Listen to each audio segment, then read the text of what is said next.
John J. Senn. John Jacob Senn, March 28, 1828 – May 20, 1893, was a member of the Wisconsin State Assembly. Biography. Senn was born in Toggenburg, Switzerland in March 1828. Sources have differed on the exact date. He became a bugler in the Swiss military. In 1855, he settled in Fountain City, Wisconsin. Jobs Senn held up to that point include that of teacher. On May 8, 1861, he married Elspeth Wabel. They had 3 children. During the American Civil War, Senn enlisted with the 9th Wisconsin Volunteer Infantry Regiment of the Union Army. Later, he became involved in the insurance industry, including working as an agent.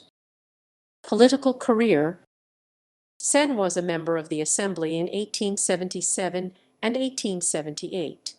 Other positions he held include county treasurer and a member and president of the Board of Supervisors of Buffalo County, Wisconsin. He was a Republican.